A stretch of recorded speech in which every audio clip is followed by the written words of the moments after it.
The desert air hung thick with tension that September night in 1945. A young German soldier pressed his body against the New Mexico sand. Camp Deming stretched behind him in the darkness. Two fence lines stood between Georg Gardner and freedom. The 24-year-old sergeant had spent weeks memorizing train schedules. Every freight car route heading west was burned into his memory. Tonight would begin an incredible journey. 40 years as America's most wanted fugitive prisoner of war. Rommel's Africa Corps had trained Gardner well, but this mission was different. He wasn't fighting for the Reich anymore. He was fighting for survival. Lower Silesia no longer existed as German territory. His hometown of Schwitnitz had vanished from German maps. The Potsdam Agreement handed it to Poland. Soviet occupation forces controlled his homeland now. Return meant facing execution. Or worse, Siberian labor camps. Gardner sprinted toward the railroad tracks. This wasn't just prison escape. This was choosing America over a homeland that had disappeared. His desperate calculation reflected a massive crisis playing out across America. From Maine's rocky coast to California's golden fields, 501 prisoner of war camps held 371,683 German soldiers. Each man faced the same impossible choice. 7 prisoners would never be found when final counts were completed. Official Army records document 2,222 escape attempts. Thousands more resisted through legal channels. Work slowdowns became common.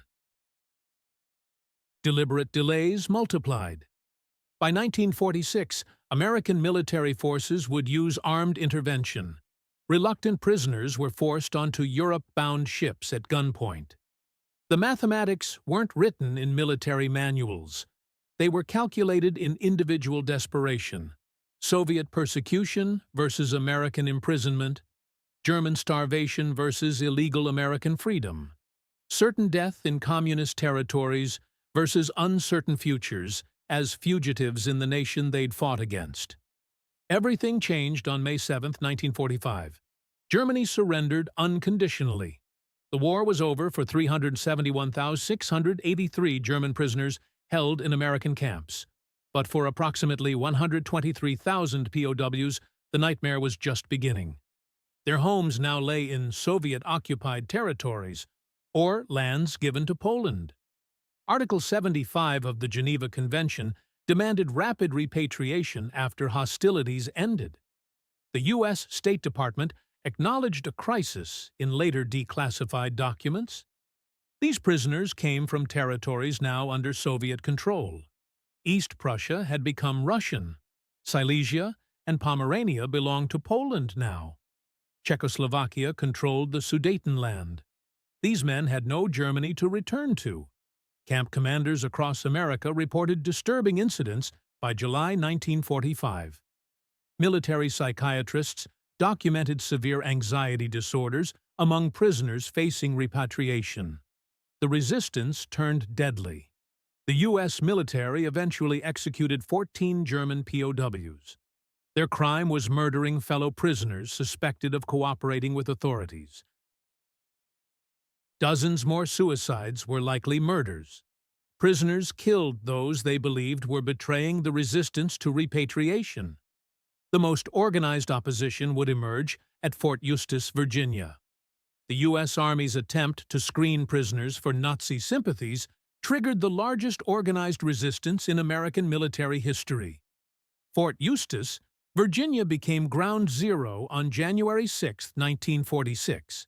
What started as a repatriation processing center became the epicenter of systematic resistance. Official U.S. military records show Fort Eustis processed 22,000 German POWs. They endured a controversial 6-day democracy course that would determine their fate.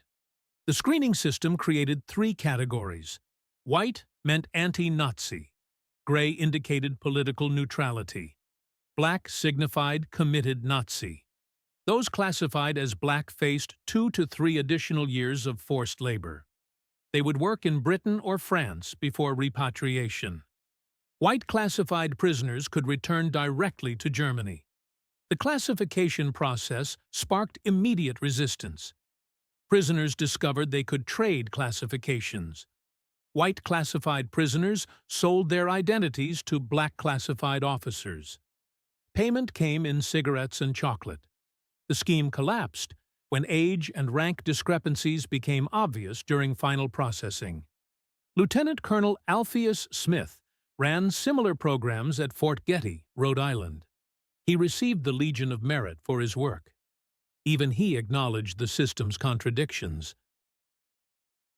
The program asked prisoners to attend democracy lectures while keeping them imprisoned indefinitely. The irony wasn't lost on the prisoners themselves. By February 1946, resistance at Fort Eustis had evolved into organized passive resistance. Prisoners destroyed identification papers. They claimed they couldn't be repatriated without proper documentation.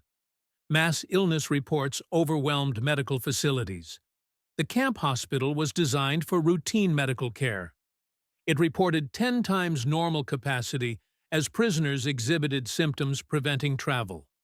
The most elaborate escape attempt in American POW history reveals the desperation driving resistance. The Great Papago Escape occurred on December 24, 1944. Camp Papago Park in Arizona housed 3,100 German prisoners. They were primarily naval personnel. Captain Jürgen Wattenberg commanded U-162 among them. The escape plan required 3 months to execute. 25 prisoners dug a 178-foot tunnel. It ran from the bathhouse to beyond the perimeter fence. They dispersed 30 tons of excavated dirt by constructing an unnecessary volleyball court. Guards were told they needed to level the ground. Christmas Eve provided perfect cover. Guards attended holiday celebrations while prisoners staged a diversionary party. 25 officers escaped through the tunnel. Their destination revealed their intentions. Not Germany, but Mexico. They hoped Mexico would provide sanctuary. The escape's aftermath demonstrated flight's futility in America. Wattenberg was recaptured on January 28, 1945. A Phoenix resident reported a suspicious man asking directions to Mexico in accented English. 3 U-boat officers were found after 3 days. They were sitting in a Phoenix park. They had discovered Arizona's rivers existed mostly on maps. The punishment matched the crime. Bread and water for days equal to time at large. Of all escape attempts, only Georg Gardner succeeded completely. After his September 22, 1945 escape from Camp Deming, he caught a freight train to California. For the next 40 years, he lived as Dennis F. Wiles. He chose the name from a migrant farm family he traveled with from Arkansas. Gardner worked multiple jobs: dishwasher, lumberjack, ski instructor at Sugar Bowl in Tahoe, tennis professional. He obtained a Social Security card. He married Jean Clark in 1964. He adopted her 2 children. He eventually became a construction estimator and architectural consultant. He built custom homes across Southern California. The FBI maintained him on their wanted list. They issued posters to 10,000 post offices. J. Edgar Hoover personally signed his arrest warrant. Yet Gardner lived openly. In January 1952, he joined a ski expedition. The mission was rescuing the city of San Francisco train. It was stranded in a Sierra Nevada blizzard. Life magazine photographed the rescue team, including Gardner. FBI wanted posters hung in nearby post offices at the same time. In 1984, his wife threatened to leave him. She was tired of his refusal to discuss his past. Gardner confessed. The following year, he contacted historian Arnold Kramer. They co-authored Hitler's Last Soldier in America. On September 11, 1985, he surrendered to Bryant Gumbel on NBC's Today Show. The government faced a legal impossibility. Gardner couldn't be prosecuted for escape. It wasn't a federal crime. He couldn't be deported. He'd been brought to America against his will. He couldn't be charged with illegal entry. He'd never technically entered. The FBI announced no further interest. The Immigration and Naturalization Service confirmed no interest in deportation. In November 2009, at age 88, Gardner finally became an American citizen in Denver. He died in Loveland, Colorado, in 2013. He had lived 68 years in the country he was supposed to have been expelled from in 1945. While prisoners resisted repatriation, American farmers and businesses fought to keep them. The statistics were compelling. German POWs harvested 939 million pounds of vegetables in 1945.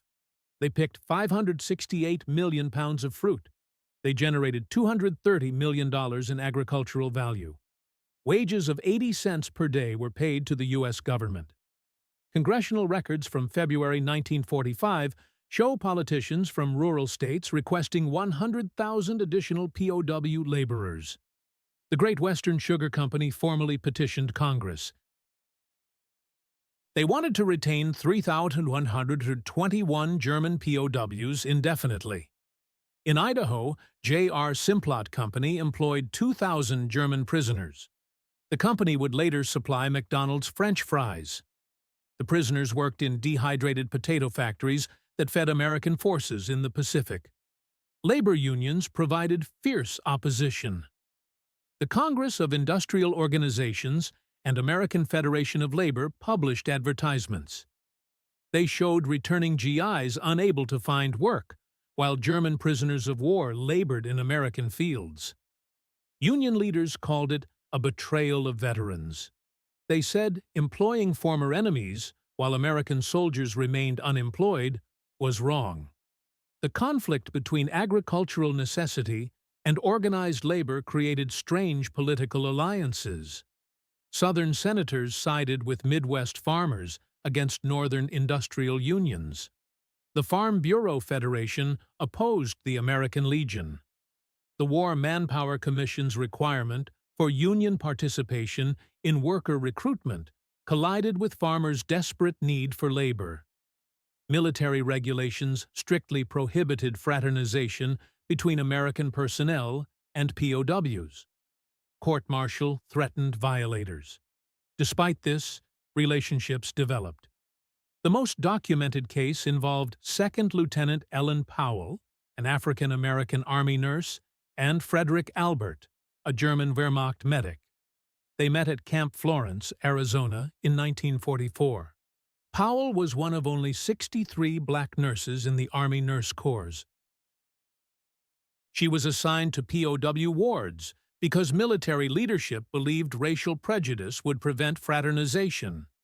When Albert received repatriation orders in March 1946, Powell was pregnant. Using his American-born child as legal grounds, Albert successfully applied for immigration. He returned in 1947.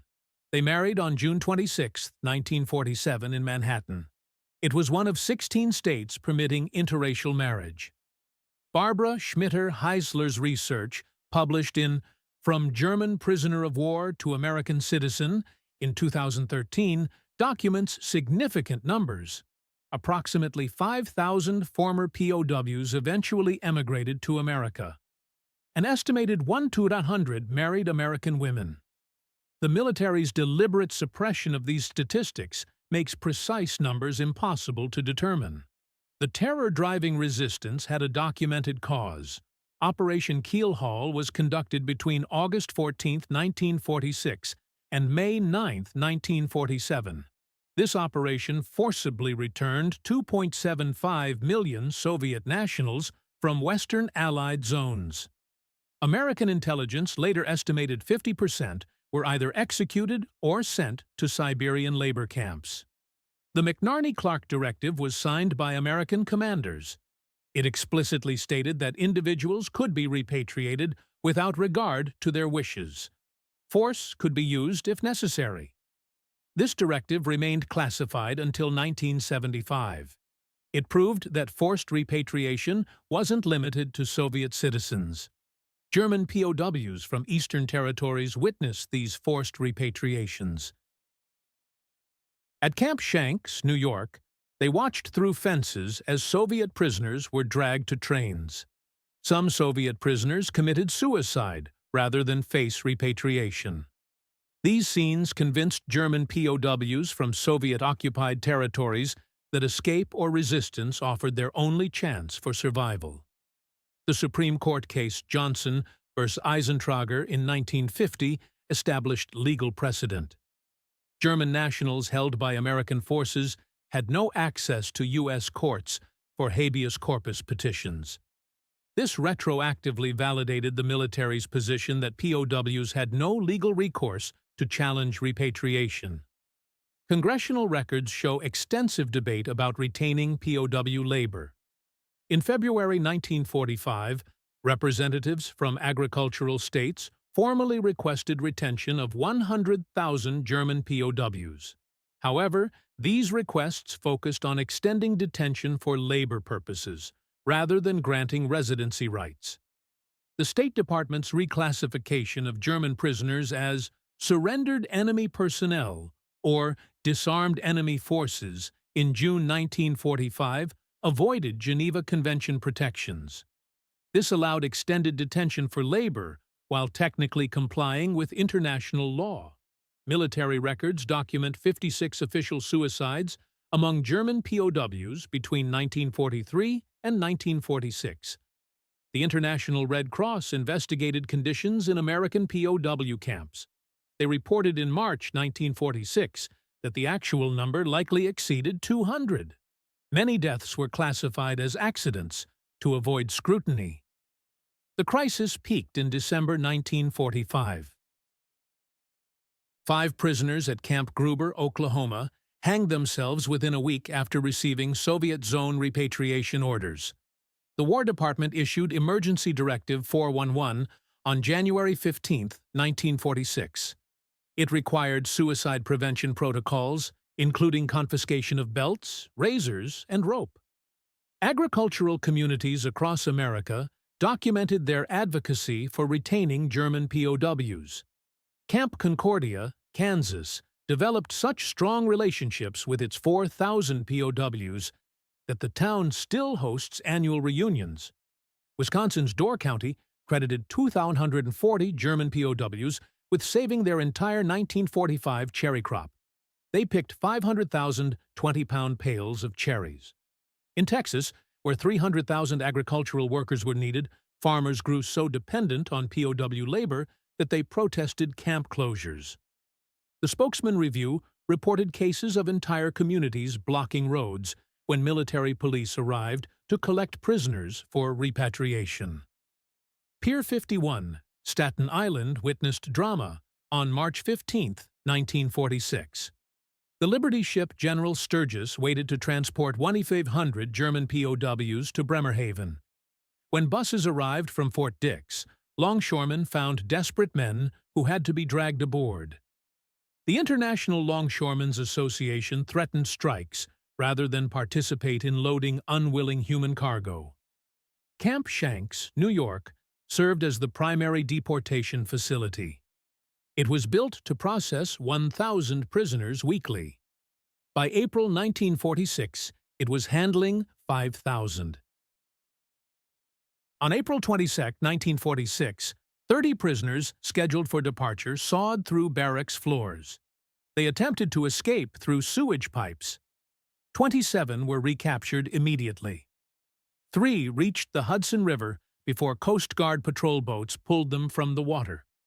Navy records document 17 confirmed suicides during Atlantic crossings between March and July 1946. Deaths classified as accidents or missing at sea likely increased this number. Germany in 1945 to 1947 offered starvation and ruin. Official rations in the British zone provided 1,040 calories daily. This was below subsistence level. The winter of 1946 to 1947 saw rations drop further. Infant mortality doubled. Herbert Hoover reported 40% increased mortality among Germans, over 70 in fall 1946. 20% of German housing was destroyed. The expulsion of 12 million Germans from Eastern territories created an unprecedented refugee crisis.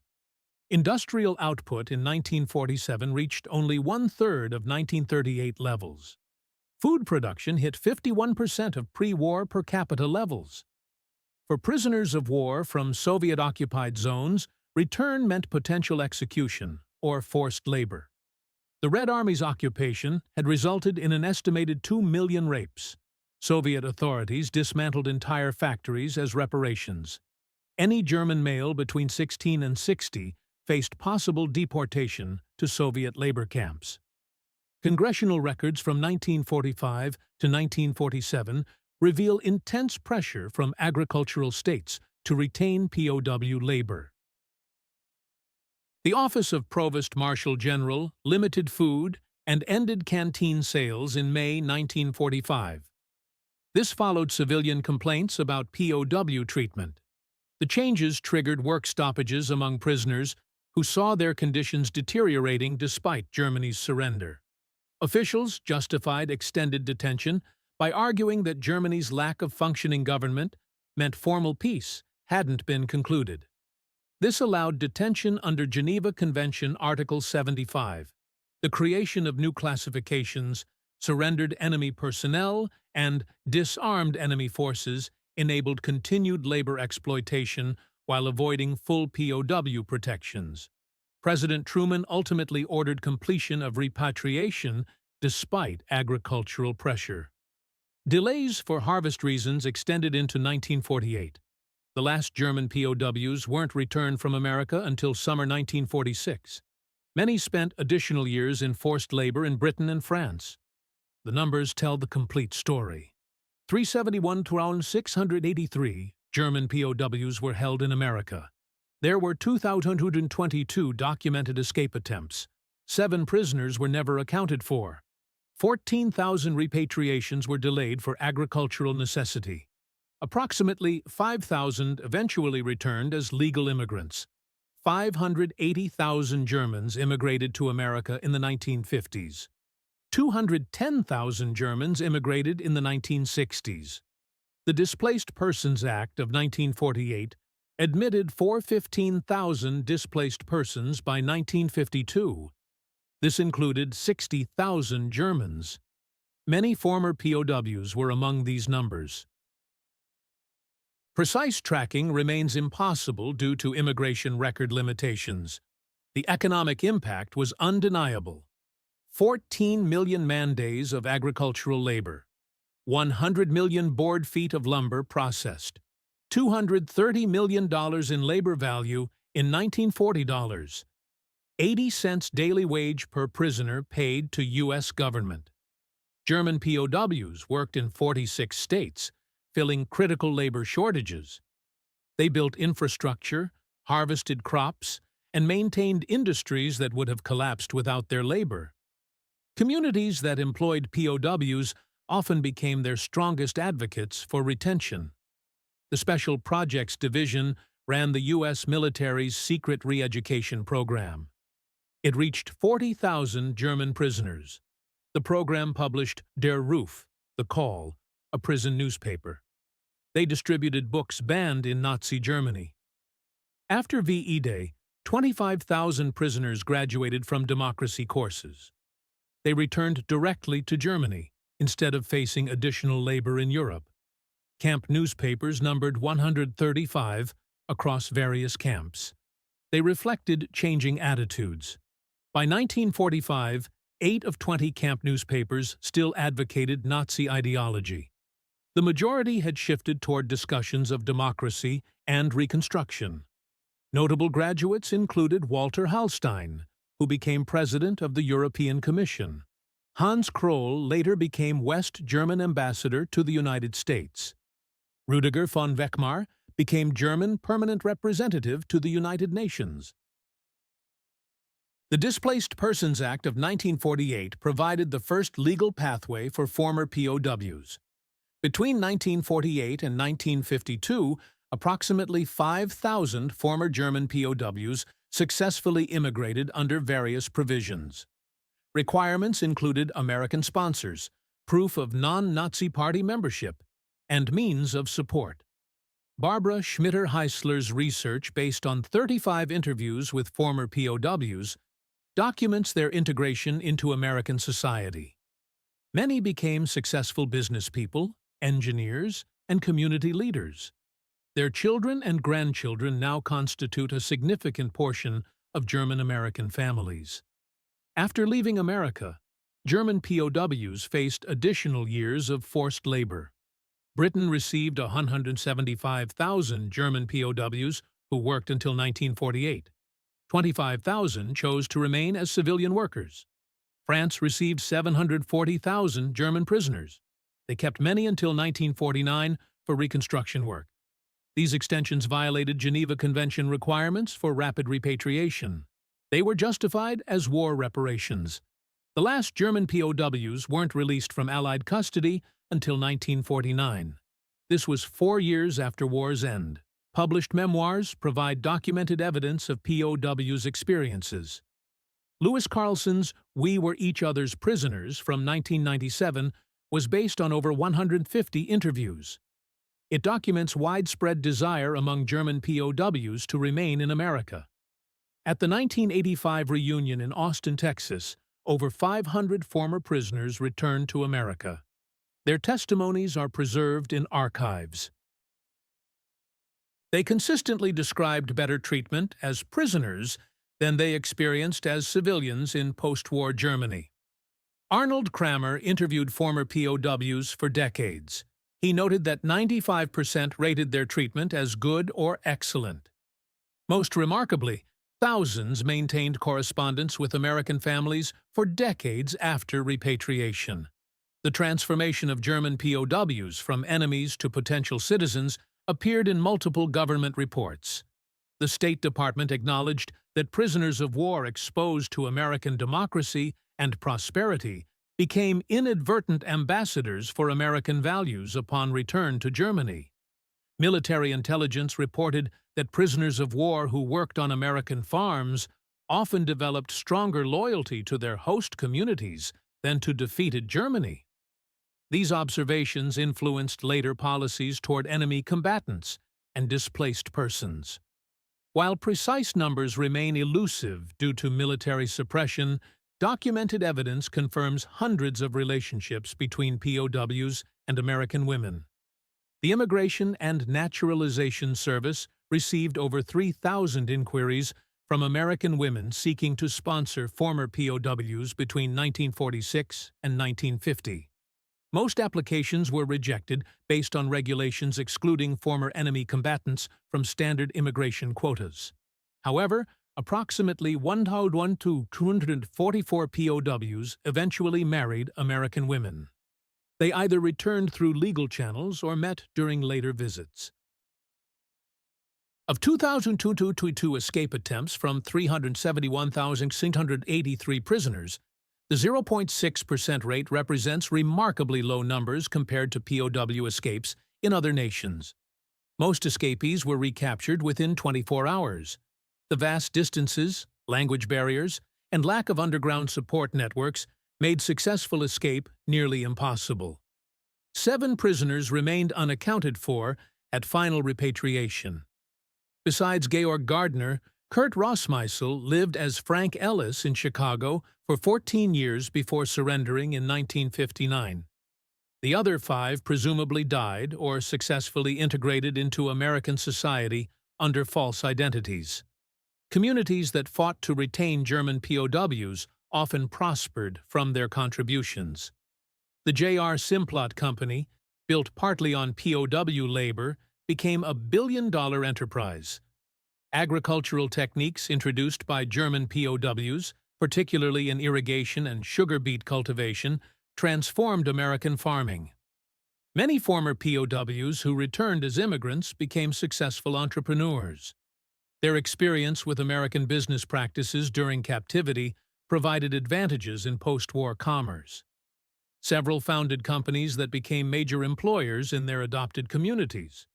The resistance of German POWs to repatriation influenced American Cold War policy. Their fear of Soviet occupation validated American concerns about communist expansion. Their stories of forced repatriation became propaganda tools demonstrating communist brutality. The principle that people fleeing communist oppression deserved special consideration was established during the POW crisis. It became embedded in American immigration policy. This precedent influenced treatment of Hungarian refugees in 1956, Cuban refugees after 1959, and Vietnamese refugees in 1975. Of 501 POW camps across America, few physical remains exist. Most were converted to other uses or demolished. However, their impact on local communities persists through museums, historical societies, and annual reunions. Algona, Iowa, maintains a POW museum. Camp Hearn, Texas, preserves barracks and artwork created by prisoners. These sites attract descendants of both prisoners and guards, creating connections spanning generations. Historians consider the German POW experience in America among the most successful examples of transforming enemies into allies. Arnold Kramer's assessment that America won the propaganda war through sheer reality reflects scholarly consensus. The program succeeded because it demonstrated rather than preached. POWs witnessed American prosperity, experienced democratic processes, and received humane treatment. Their transformation from Nazi soldiers to democratic citizens occurred through observation rather than indoctrination. The last organized repatriations occurred in summer 1946, though individual cases extended years longer. Military records show 14,000 POWs had repatriation, delayed specifically for agricultural work. This technically violated Geneva Convention requirements. Ships carrying reluctant prisoners back to Europe reported widespread despair. Captain Harold Morrison of the Marine Phoenix documented hunger strikes, suicide attempts, and mass hysteria among prisoners convinced they were sailing to Soviet ports. Former POWs played significant roles in Germany's post-war reconstruction.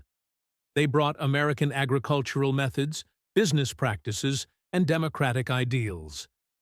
Their experience with American prosperity provided models for economic recovery. Walter Hallstein, educated at Fort Getty, helped design the European Economic Community. Hans Kroll, imprisoned at Camp Shelby, fostered German-American relations as ambassador. Rüdiger von Weckmar, held at Camp Hearn, promoted international cooperation at the United Nations. The National Archives holds extensive records of German POW camps, though many documents remain classified or were destroyed per standard military protocol. Surviving materials include camp newspapers, photographs, and administrative records. Universities and historical societies maintain oral history collections from former POWs and American personnel. These testimonies were recorded before participants died. They provide irreplaceable insights into daily life and relationships within camps. The POW repatriation crisis established several legal precedents. Johnson v. Eisentrager confirmed military authority over enemy combatants. The reclassification of POWs as disarmed enemy forces created categories still debated in international law.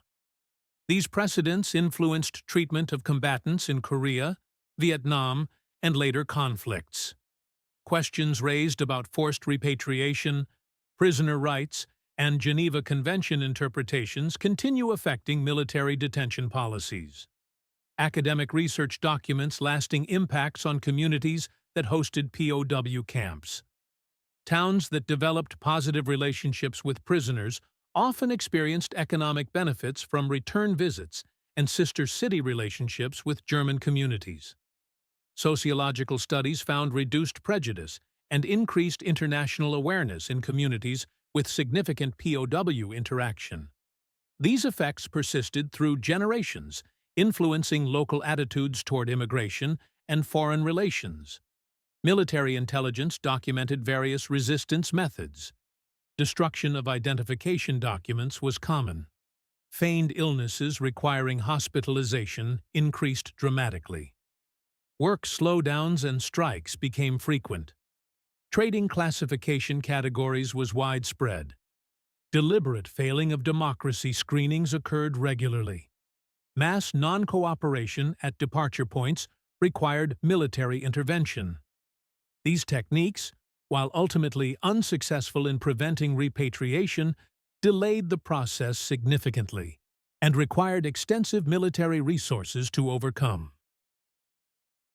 The International Red Cross investigated conditions during forced repatriation, expressing concern about potential Geneva Convention violations. Their March 1946 report documented psychological trauma among prisoners facing return to Soviet-occupied territories.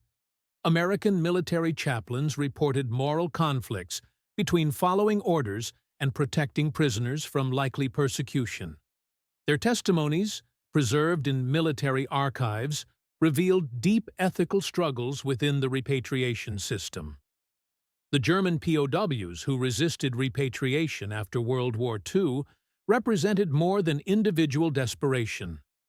They validated American principles through their desire to remain. Their resistance emerged from rational calculation. They had witnessed American prosperity and experienced democratic processes. They compared them to the devastation awaiting in Germany. Of 371,683 German prisoners, 2,222 attempted escape. 7 disappeared forever. Approximately 5,000 eventually returned legally. These numbers tell a story of transformation, from enemies to potential citizens, from prisoners to residents, from defeated soldiers to democratic converts. Georg Gardner's 40-year odyssey as America's last fugitive POW symbolizes this transformation. His successful integration into American society occurred despite living under an assumed identity. It demonstrated that former enemies could become productive citizens. His 1985 surrender and subsequent citizenship in 2009 provided closure to a chapter that began in 1943. The economic arguments for retention were compelling. $230 million in agricultural value. Critical labor during wartime shortages. This conflicted with organized labor's demands for veteran employment. The tension reflected larger questions about American values, economic necessity, and international obligations. The documented relationships between POWs and Americans resulted in approximately 1,200 marriages. These connections challenged wartime prejudices and military regulations. The bonds transcended nationality, creating relationships that survived decades of separation. Operation Keelhaul's forced repatriation of Soviet citizens cast a shadow over German POWs from Eastern territories. Witnessing these scenes convinced many that resistance offered their only survival chance. The McNarney-Clark Directive's authorization of force, without regard to their wishes, validated their fears. Fort Eustis's democracy screening program processed 22,000 POWs through classification systems. It created resistance rather than cooperation. The irony of teaching democracy while denying freedom wasn't lost on prisoners or observers. The devastation awaiting in Germany made American captivity preferable to freedom. 1,040-calorie rations, destroyed cities, and Soviet occupation drove suicide attempts, escapes, and organized resistance documented in military records. Congressional debates revealed fundamental conflicts: agricultural necessity versus labor rights, economic pragmatism versus international law. The delay of 14,000 repatriations for agricultural work demonstrated economic interests overriding Geneva Convention requirements. The Displaced Persons Act of 1948 finally provided legal pathways for return. Approximately 5,000 former POWs successfully immigrated, becoming citizens, business owners, and community leaders. Their integration proved that transformation was possible. The broader impact included 580,000 German immigrants in the 1950s and 210,000 in the 1960s. Many were influenced by POW experiences or connections. These movements shaped German-American relations for generations. Former POWs who achieved prominence demonstrated that enemies could become allies through exposure to democratic values. Walter Hallstein, Hans Kroll, and Rüdiger von Weimar made significant contributions to German reconstruction and international cooperation. This validated American investment in their education. The preservation of camp histories through museums, reunions, and archives maintains connections between former enemies. Annual gatherings in places like Algona, Iowa, and Hearne, Texas, celebrate transformation rather than conflict. Historical assessment confirms that American treatment of German POWs, despite forced repatriation controversies, succeeded in converting enemies to democratic allies. The program's reliance on demonstration rather than indoctrination proved effective.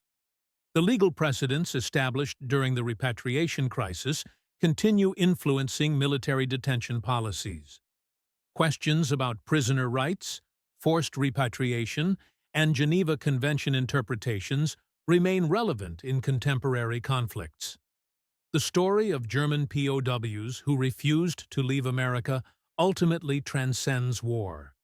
It reveals humanity's desire for freedom, opportunity, and dignity. These men, brought as enemies, discovered in America what they'd been told to destroy, a society offering hope despite their prisoner status. Their resistance validated American principles not through propaganda, but through desperate desire to remain. In choosing America over repatriation, they chose possibility over certainty, unknown futures over devastating pasts. They came in chains. Many fought to stay. Some succeeded. Their transformation from enemies to citizens stands as testament to America's capacity for redemption and renewal. The prison camps meant to contain them became doorways to new lives. The nation they fought against became the home they refused to leave. This is their documented story, verified through military records, congressional testimony, and historical research. It demonstrates that even in war's aftermath, transformation remains possible. Enemies can become allies. Prisoners can recognize freedom even behind barbed wire. The German POWs who refused to leave didn't just escape from something. They escaped to something. In that choice lies proof that America's promise transcends nationality. Democracy's appeal surpasses ideology. Human dignity can survive even war's devastation. Their legacy lives in their descendants, in the communities that protected them, and in the precedents they established. They proved that America's greatest victory wasn't military, but moral. The ability to transform enemies into citizens through the simple power of witnessed freedom.